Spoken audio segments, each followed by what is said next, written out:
मेरे साथ में देश की राजनीति से जुड़ी हुई एक खबर जानने के लिए। राजनीति से जुड़ी खबर क्या है?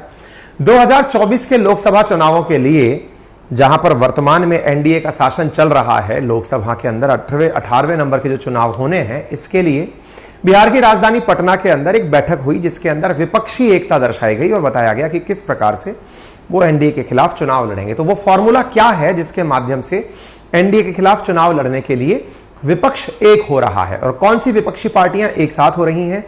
क्या विपक्ष एक हो पाएगा?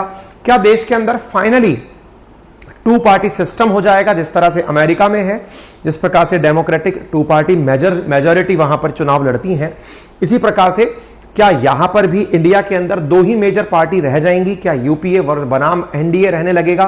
क्या देश के अंदर लोकतंत्र में अब फिर से वो व्यवस्थाएं आ पाएंगी जिसके तहत बहुमत का शासन यानी 50% से ऊपर का शासन या फिर वोट शेयर प्राप्त करने वाली पार्टी देश की सत्ता चलाएगी? ये सवाल सारे की सारे हैं जिन्हें आज के सेशन में आप समझ पाएंगे और ये भी जान पाएंगे कि इस सबके प्रयास से देश में विपक्षी एकता में जो लोकल पार्टीज हैं उनका कद बढ़ा है या घटा है। तमाम बातें आज के सेशन में। चलिए शुरू करते हैं। तो सबसे पहले बात हो रही है 2024 इलेक्शन की और इस इलेक्शन के अंदर कौन से मुद्दे रहे, किन मुद्दों को लेकर पार्टियां एक हुई, क्या भविष्य की रणनीति बनी, कौन पार्टी आने से इनकार की, सारी बातें बताते हैं। तो देखिए, आप यहां पर खबर देख रहे हैं, all set for opposition meet as Patna to be first battle ground before 2024। Opposition meeting Patna highlights Mallikarjun खड़गे to chair next meeting in Shimla. यानी दो बातें क्लियर हुई। पहला कि पटना के अंदर पहली मीटिंग हुई, दूसरी मीटिंग शिमला में होने वाली है। यानी पहली मीटिंग में कॉन्क्रीट कुछ नहीं निकला है लेकिन सहमति व्यक्त की गई है कि भविष्य में हम सब साथ होंगे। तो ऐसी स्थिति में जुलाई के फर्स्ट वीक में संभवतया शिमला में बैठक होगी सभी पार्टियों की। अपोजिशन मीट 15 पार्टी यहां पर एग्री करी 2024 के अंदर इलेक्शन एक साथ लड़ने के लिए। यानी यह हुआ कि जिस प्रकार से वर्तमान के अंदर यूपीए के अंदर मतलब जो संयुक्त प्रगतिशील गठबंधन है उसके अंदर पार्टीज का एका है, भविष्य में संभव है कि 15 पार्टी कोई एक अलग नाम लेकर के चुनाव लड़े। और वो 15 पार्टी कौन सी है जो इस बात पर सहमत हुई? और अगर ऐसा हुआ तो क्या यह संभव है कि जिन जिन राज्यों के अंदर बीजेपी इस समय लीडिंग है या फिर जहां पर बीजेपी की सरकार है या फिर बीजेपी के जहां पर फिलहाल एमपी हैं, क्या वहां पर विपक्ष के एक हो जाने से उन्हें चुनौती मिलने के आसार रहेंगे? क्या इस प्रकार से वर्तमान में जो एनडीए है उसको हटाने का प्रयास किया जा सकेगा? आइए इन सभी खबरों को देखते हैं। और इसमें एक चीज जो निकल कर आती है वो ये है ममता बनर्जी का स्टेटमेंट। तो दो तीन चीजें आपको फिलहाल समझनी चाहिए। पटना में मीटिंग हुई, नीतीश कुमार जी के द्वारा आयोजित की गई। मल्लिकार्जुन जी खड़गे जो हैं, जो कांग्रेस अध्यक्ष हैं, वो कह रहे हैं कि शिमला में एक और मीटिंग होगी। ममता बनर्जी का जो बयान है वो क्या है? अपोजिशन यूनाइटेड, दैट मींस विपक्ष एकजुट है। तो यहां पर ममता बनर्जी जी द्वारा दिया गया जो फॉर्मूला है उसकी बातें की जा रही है। क्या वो फॉर्मूला है? तो ये तस्वीरें हैं, एक बार के लिए आप इन्हें देखें। खड़गे साहब बैठे हुए हैं, राहुल गांधी जी बैठे हुए हैं, नीतीश कुमार जी, लालू प्रसाद यादव जी, सभी बड़े जो गणमान्य नेता हैं, उनके पीछे जो मतलब सेकंड लाइन नेता हैं वो भी आपको तस्वीरों में दिखाई दे रहे हैं। तो यहां पर पटना में आप विपक्षी नेताओं को देख सकते हैं। लालू जी के जो पुत्र हैं वो हैं, समाजवादी पार्टी से अखिलेश जी हैं, सोरेन साहब हैं, खड़गे साहब हैं। ये सब आपको बड़े नेता जो विपक्ष में सामान्यतः आपको दिखाई देते हैं वो आपको पटना की प्रेस कॉन्फ्रेंस में दिखाई पड़ते हैं। लेकिन प्रेस कॉन्फ्रेंस में अरविंद केजरीवाल जी दिखाई नहीं पड़ते। क्यों नहीं दिखाई दिए वो भी बताएंगे, क्योंकि ये मीटिंग में तो गए थे, प्रेस कॉन्फ्रेंस में नहीं गए। प्रेस कॉन्फ्रेंस से मतलब मीटिंग के बाद जनता से जो पत्रकारों से बात करने का जो समय था उसमें ये प्रकट नहीं हुए। तो इन्होंने अपने द्वारा नाराजगी जाहिर की। क्या जाहिर की है वो भी बताएंगे कि यानी मीटिंग के परिणाम भी, रुझान भी आने शुरू हुए जिसमें आम आदमी पार्टी ने कांग्रेस पर आरोप प्रत्यारोप भी करना शुरू कर दिया। खबर क्या है? विपक्षी दलों की जो शुक्रवार 23 जून को पटना में बैठक हुई उसमें केंद्र सरकार और बीजेपी पर निशाना साधते हुए कहा कि हम सब लोग एक साथ हैं। इनका असल उद्देश्य यह है, यानी सब पार्टी इसलिए एक हो रही हैं कि जब बीजेपी के खिलाफ चुनाव लड़ने के लिए तैयार होते हैं, मान लीजिए कि हम इस तरह से बात करें कि एक पार्टी है, लेट्स से बीजेपी का गठबंधन एनडीए है, तो बोले अगर उनके खिलाफ चुनाव लड़ने के लिए हम तैयार होते हैं तो एक तरफ मान लीजिए कांग्रेस है, एक तरफ समाजवादी पार्टी है, एक तरफ टीएमसी है, तो बोले जब हम सब लोग अपने अपने उम्मीदवार खड़े कर देते हैं तो होता यह है कि इनकी आइडियोलॉजी का समर्थन करने वाले जो लोग होते हैं, चाहे वो वोट में कम हो, जैसे 2019 के अंदर अगर आप इलेक्शन रिजल्ट्स देखें तो 37% वोट शेयर है लगभग कुल 100% में से बीजेपी का, लेकिन वो चुनाव जीतकर सरकार बना ले गई। 100% में से 37% वोट शेयर है। वहीं दूसरी तरफ अगर अदर्स की बात की जाए तो उनके पास इनसे भी ऊपर का वोट शेयर है। ऑब्वियस सी बात है ना, 50% से ज्यादा बचा हुआ है। तो ऐसी स्थिति में यदि ये जो बचे हुए लोग हैं ये अपने अपने प्रत्याशी ना उतारकर एक कॉमन प्रत्याशी उतारें, यानी कि कॉमन मिनिमम प्रोग्राम जारी कर दें अपना, जैसे भाई कांग्रेस, समाजवादी पार्टी, तृणमूल कांग्रेस, अगर सब अपने अपने उम्मीदवार उतारेंगे तो होता यह है कि जो जनता है उसके पास में ऑप्शंस बहुत सारे हो जाते हैं, बहुत सारे ऑप्शंस हो जाते हैं। दैट मींस उन्हें यह पता चल जाता है कि भाई कांग्रेस का व्यक्ति कांग्रेस को वोट देगा, समाजवादी का समाजवादी का, टीएमसी को टीएमसी का, आरजेडी का आरजेडी को, आम आदमी पार्टी का आम आदमी पार्टी को, तो वोट बढ़ जाते हैं। तो विपक्ष का वोट डिस्ट्रीब्यूट होने से बीजेपी को एकजुट जो वोट मिलते हैं उससे यह पार्टी जीत जाती है। यानी एक प्रकार से ये सब लोग बीजेपी के खिलाफ एकजुट हो रहे हैं, यानी कि बीजेपी का जो वोट बैंक है वो तो एक साथ एक ही जगह वोट दे रहा है, बाकी लोगों का वोट बट रहा है। तो अब क्या किया जाए?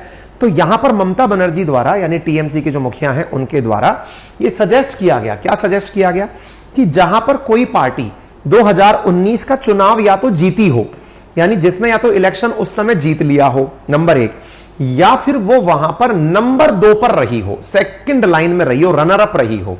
मान लीजिए कि कहीं पर ऐसी कोई सीट थी जहां पर बीजेपी वर्सेस कांग्रेस का ही सीधा मुकाबला था, जैसे उदाहरण के लिए राजस्थान में कांग्रेस वर्सेस बीजेपी के साथ साथ एमपी की अगर बात करें कांग्रेस वर्सेस बीजेपी, जहां पर कांग्रेस सेकंड नंबर पर रही हो या कांग्रेस जीती हुई हो।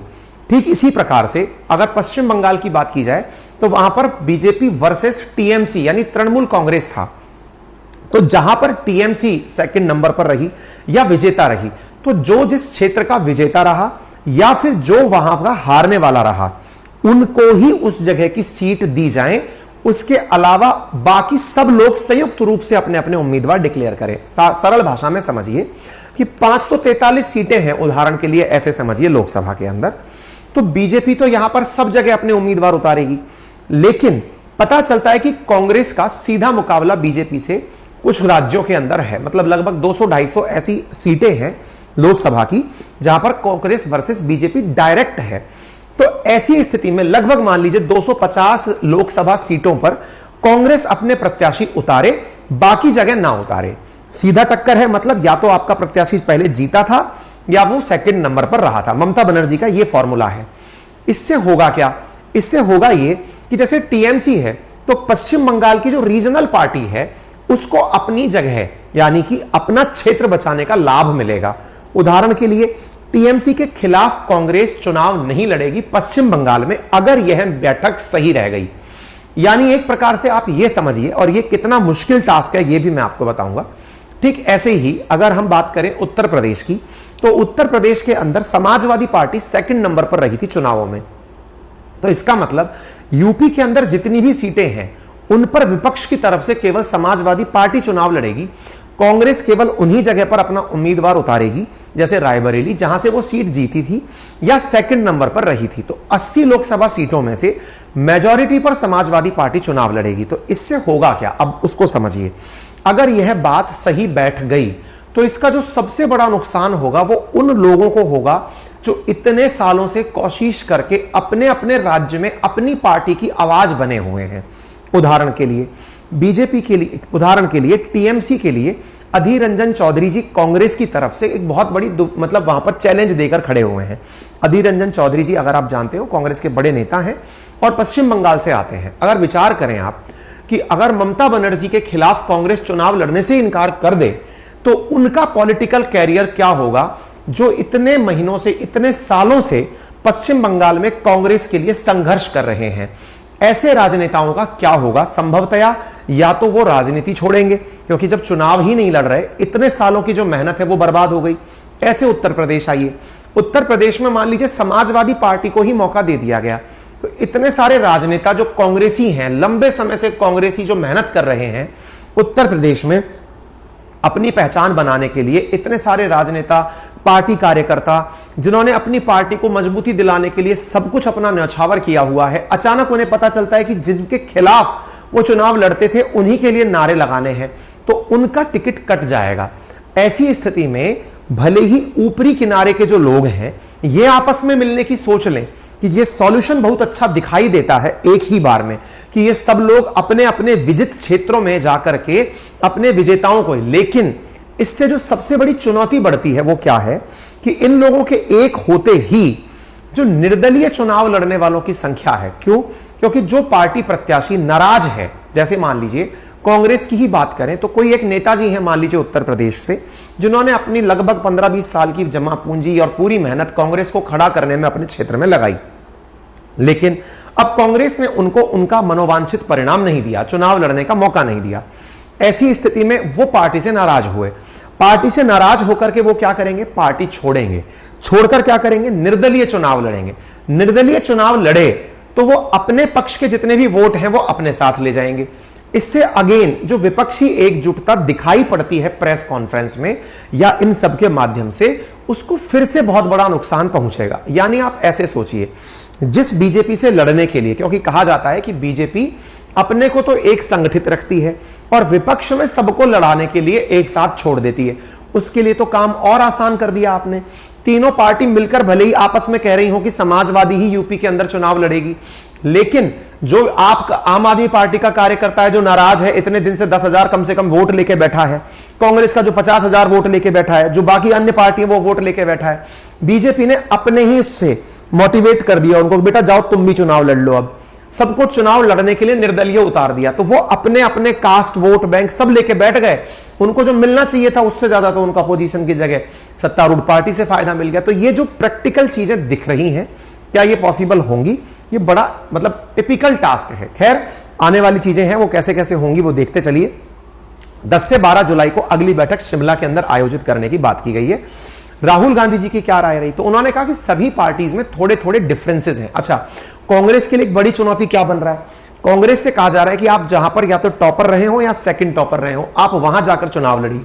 पार्टी अगर सीटों का मुकाबला निकाले देखे तो पता चलता है कि 543 में से 227 सीटें ऐसी हैं जहां पर कांग्रेस या तो विजित थी या सेकंड लाइन में थी। ऐसी स्थिति में जो कांग्रेस कभी 400 से नीचे सीटों पर चुनाव नहीं लड़ी, अचानक 227 पर आ जाती है, तो बीजेपी के एक बहुत बड़े एजेंडे को दम मिलता है। वो एजेंडा क्या था? उन्होंने पहले ही कहा था, बोले हमने तो पहले ही कहा था कि कांग्रेस एक दिन खत्म ही हो जाएगी देश में से।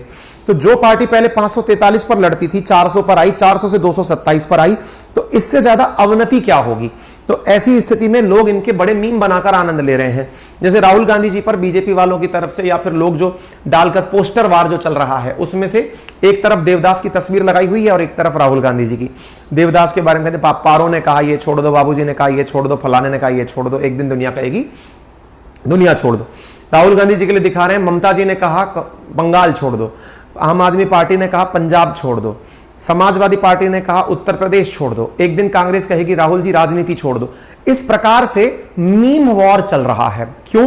क्योंकि अल्टीमेटली असल मायने में कांग्रेस जो कि देश की सबसे बड़ी पार्टी थी, जो देश की आजादी से लेकर लंबे समय तक शासन में रही, उसके जिस प्रकार से सीट वोट शेयर के लिए कम होती जा रही है, वो अपने आप में कांग्रेस के लिए भी एक चिंता का विषय है। ऐसी स्थिति में क्या ये लोग अन्य राज्यों में, जैसे जब चुनाव पंजाब के अंदर हुए थे तो आम आदमी पार्टी वर्सेस कांग्रेस का चुनाव था, मेजर जो इलेक्शन था, क्योंकि कांग्रेस की जो चन्नी सरकार थी उसके सामने ही तो भगवंत मान लड़ाई लड़ रहे थे।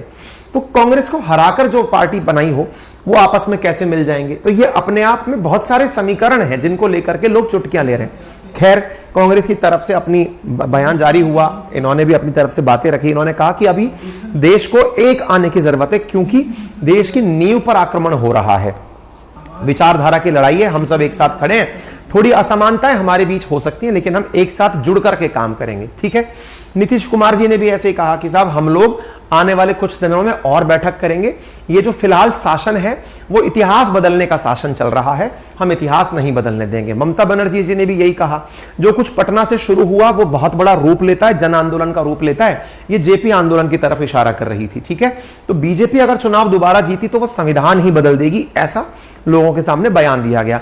लालू प्रसाद यादव जी ने भी ये कहा कि अमेरिका जाकर मोदी जी तो चंदन बांट रहे हैं और देश के अंदर महंगाई बढ़ रही है। तो आप ममता बनर्जी को देख सकते हैं, हम लोग एक साथ हैं और हम सब साथ चुनाव लड़ेंगे। तो अब देख करके कितना सटीक लगता है कि ममता बनर्जी चुनाव लड़ेंगी बंगाल से, तो बंगाल में एमपी की सीटें उनकी जीत गई। ऐसे अखिलेश जी चुनाव लड़ेंगे, कोई उनके खिलाफ विपक्ष में लड़ेगा नहीं, तो चलो इनके यहां से ये चुनाव जीत गए। ऐसे महबूबा मुफ्ती और उमर अब्दुल्ला जो कि जम्मू कश्मीर में एक दूसरे के खिलाफ चुनाव लड़ते हैं, वो एक होकर बीजेपी के खिलाफ चुनाव लड़ेंगे तो वो सब एक हो जाएंगे। तो इस प्रकार से इन लोगों का जो कुल मिलाकर के कॉमन एजेंडा निकला वो ये था कि भाजपा के खिलाफ विपक्ष का एक ही प्रत्याशी उतारेंगे, भाजपा के खिलाफ बनने वाले गठबंधन का एक नया नाम रखेंगे, यूपीए नहीं रखा जाएगा।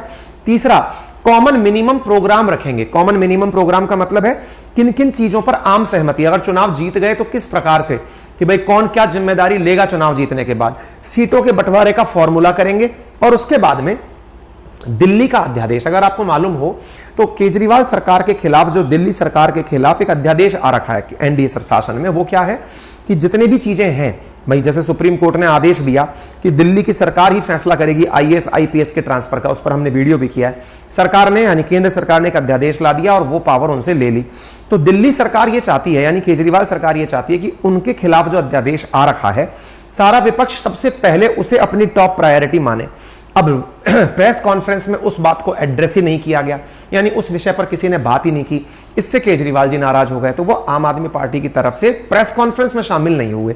15 पार्टियों के जो 27 नेता शामिल हुए उनमें तो थे वो, लेकिन इस मीटिंग के अंदर आने के बावजूद भी वो प्रेस कॉन्फ्रेंस में जाकर के, जहां जाकर के सबके सामने ये बोलना था कि हाँ भाई हम साथ में हैं और सब लोगों ने सहमति बना ली है, वो उसमें ना जाकर के अलग से प्रेस कॉन्फ्रेंस कर दिए।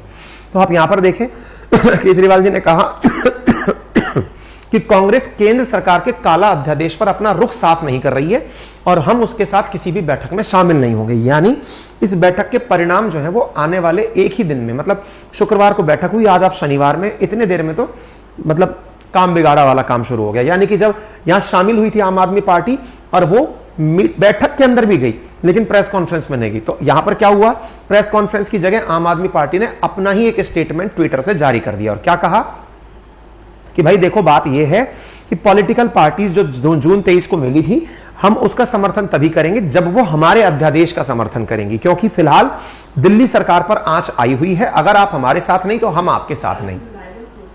ये आम आदमी पार्टी की प्रवक्ता है। इनके पास में इंटरनल सोर्सेज से यह बात पता चली है इन्हें कि बीजेपी और कांग्रेस के बीच में समझौता हो चुका है। किस बात को लेकर के, कि दिल्ली में जो अध्यादेश आया है उसके खिलाफ हमें कुछ नहीं कहना है ना। तो ऐसी स्थिति में फिर इनके जो प्रवक्ता हैं आम आदमी पार्टी की, इनका कहना है कि जब कांग्रेस हमारे साथ ही नहीं है तो हम उसके साथ क्यों हों। तो ये परिणाम तुरंत आने शुरू भी हो गए थे।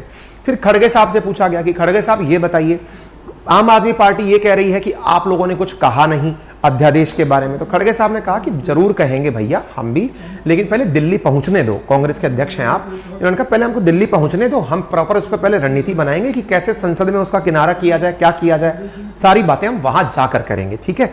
इस बीच में ये मीम वॉर चल रहा है। बाबूजी ने कहा गांव छोड़ दो, परिवार ने कहा पारो छोड़ दो, पारो ने कहा शराब छोड़ दो, और आज तुमने कहा शहर छोड़ दो। एक दिन आएगा जब सब कहेंगे दुनिया छोड़ दो। तो यहां बन रहा है, ममता दीदी ने कहा बंगाल छोड़ दो, केजरीवाल ने कहा दिल्ली पंजाब छोड़ दो, लालू नीतीश ने कहा बिहार छोड़ दो, अखिलेश ने कहा उत्तर प्रदेश छोड़ दो, स्टालिन ने कहा तमिलनाडु छोड़ दो। वो दिन दूर नहीं जब कांग्रेस ही कहेंगे राजनीति छोड़ दो। अब ये किसी भी प्रकार से, ये तो लिखा हुआ नहीं कि बीजेपी ने लिखा है, लेकिन ये स्वाभाविक सी बात है कि इसका फायदा किसको मिलेगा, जो फायदा मिलेगा उसी ने कहा होगा।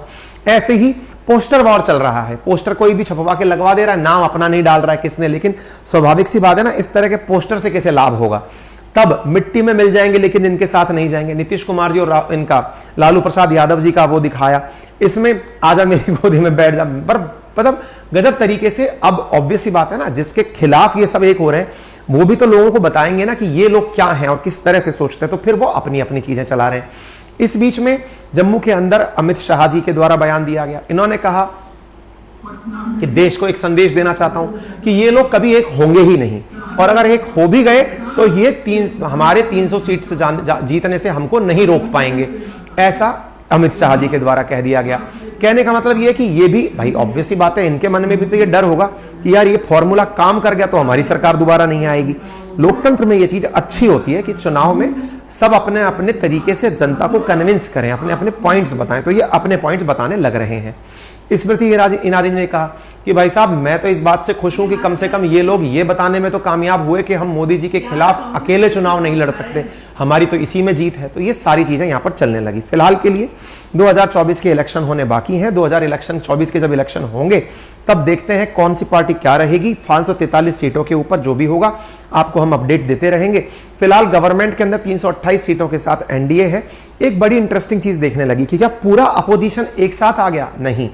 जैसे जो उड़ीसा की बीजू जनता दल है वो नहीं आई, जैसे बहुजन समाजवादी पार्टी है वो नहीं आई, इसी प्रकार से तेलंगाना की बीआरएस है वो नहीं आई, और असुद्दीन ओवैसी जो है वो नहीं आए, आम आदमी पार्टी वो नहीं आई। तो इसका मतलब यह हुआ कि अपोजिशन जो 210 सीटें कुलाल फिलहाल जीत पाया था वही अभी एक साथ आया, बाकी लोग भी उनके साथ सारे नहीं आए हैं।